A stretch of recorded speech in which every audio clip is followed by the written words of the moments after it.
નમસ્કાર ગુજરાતવાસીઓ, આપ સૌનું સ્વાગત છે આપણી ચેનલમાં. રાજ્યમાં આવનારા દિવસોમાં ગુજરાતના વિવિધ જિલ્લાઓમાં છૂટાછવાયો વરસાદ રહેવાની આગાહી કરવામાં આવી છે.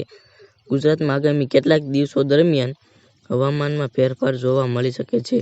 હવામાન વિભાગના જણાવ્યા અનુસાર રાજ્યમાં અપર એર સાયક્લોનિક સર્ક્યુલેશન સક્રિય બન્યું છે, જેના કારણે 18 થી 20 માર્ચ દરમિયાન અનેક વિસ્તારોમાં કમોસમી વરસાદ પડવાની શક્યતા વ્યક્ત કરવામાં આવી છે. આ સમયગાળા દરમિયાન કેટલાક વિસ્તારોમાં ગાજવીજ અને ભારે પવન સાથે વરસાદ પડી શકે છે. હવામાન વિભાગના અનુમાન મુજબ 18 માર્ચના રોજ ઉત્તર ગુજરાત અને કચ્છ વિસ્તારમાં હવામાન બદલાઈ શકે છે. ખાસ કરીને બનાસકાંઠા, પાટણ, સાબરકાંઠા, જામનગર, મોરબી અને કચ્છ જિલ્લામાં ગાજવીજ અને પવન સાથે કમોસમી વરસાદ પડવાની આગાહી કરવામાં આવી છે. અચાનક બદલાતા હવામાનને કારણે ખેડૂતોને ખાસ સાવચેતી રાખવા સૂચના આપવામાં આવી છે. 19 માર્ચના રોજ રાજ્યમાં વધુ વિસ્તારોમાં વરસાદની અસર જોવા મળી શકે છે.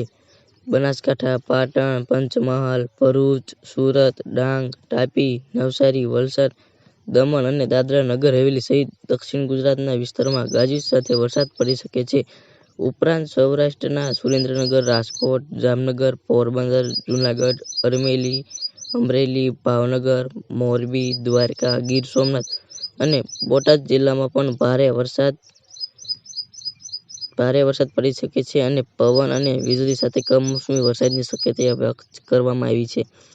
તે સિવાયના 20 માર્ચના રોજ ઉત્તર અને મધ્ય ગુજરાતના કેટલાક વિસ્તારોમાં પણ વરસાદની સંભાવના છે.